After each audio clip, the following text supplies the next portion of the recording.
I had a really great childhood from very early years. My parents were extremely supportive of what I did as a musician, although they were not musicians. I grew up in a house that had a piano in it, and I just gravitated towards the instrument. It was easy for me to make up tunes by ear, but not reading the music. And my parents realized I had some kind of talent or ability, so they wanted to make sure I got the things that one needs to excel. And I appreciated that so much as a child. The New York City public school system was really important to me because they gave me the opportunity to learn without paying. You know, every day we had some kind of music in school. We had band or orchestra, and I give them a lot of credit to my career and how well it's going right now. You know, from the age of 13, I guess, being around all these different types of people, and they were extraordinary people, and they came from all over New York City.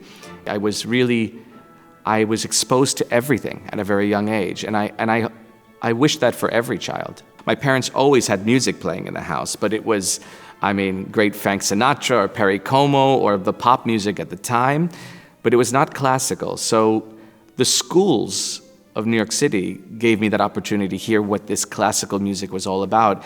And I wasn't prejudiced against it because I didn't know anything about it.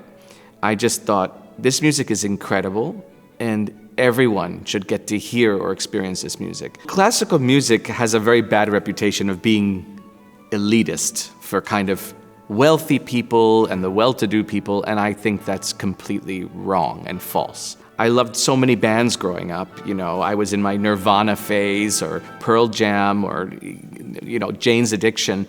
But the music that touched me the most was this quote-unquote classical music or operatic music. And I didn't know why. So my mission as a musician was to get to the bottom of why this music moved me so much. The choice of becoming a conductor kind of happened naturally. I was playing in an orchestra, and I was in the middle of the orchestra listening to the sounds around me.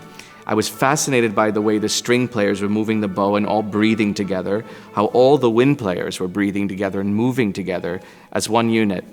And what I realized at that point in my life, which was around 17 years old, is that I didn't want to be a small piece of the puzzle. I wanted to have more to do with the finished result, and I wanted to know more about how this is all working. The other thing that I realized about my personality is I liked organizing people, whether that means throwing a great party and making sure everyone's happy, or cooking for people. I very much enjoy people coming together, and there's no other way that's more grand than opera or symphonic writing, of bringing all these people together without using your words, but just by gestures, getting everyone to breathe and play together. It's a beautiful thing, and it's unlike any other profession. When I got the opportunity to go to the Shepherd School of Music at Rice University, it was clear as day that I needed to take this opportunity and take it seriously. They gave me the opportunity to learn my craft at the highest level. And without worrying about money, I had a full tuition and stipend. Many people don't realize this, but conductors don't have an instrument to go in a practice room with and practice for 3 hours. You need people to be reacting to your gestures.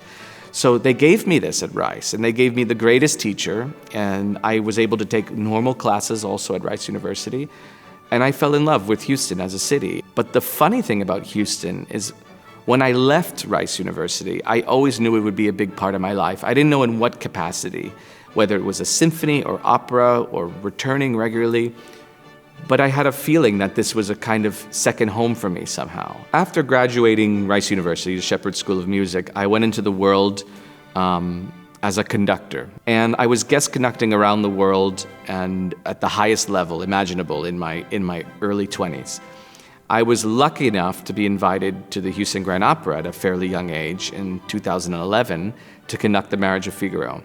So Patrick Summers, the music director, took a risk on me as a young man, and that's not always so common in this industry. And what I remember from that time is it was a very welcoming place. It felt like a community of people who all want the best for the performance and for the experience for the public.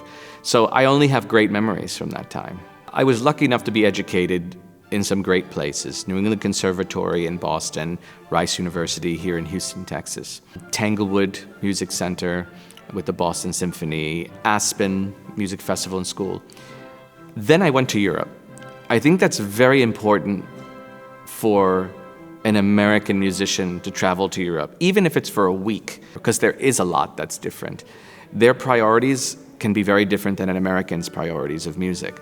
So to live there and to be working there and music director there for almost 2 decades now, I get to bring something interesting back to Houston. And then it became very clear to me when I saw what Cory Dastor was doing with his company. In my opinion, this is the most exciting opera company in the country right now. And I knew I wanted to be a part of that. I mean, Patrick Summers and the company of HGO has left the most extraordinary foundation on which to build upon. And that's rare. And he's done so much for this community and this opera house, and he's leaving it in the most extraordinary state for me to build upon. So that's very exciting for me. I never would have thought 20 years ago that this would be happening. My biggest dream really was to return to the United States and take on a job as a music director of an American institution. And I'm beyond excited that it's going to be the Houston Grand Opera.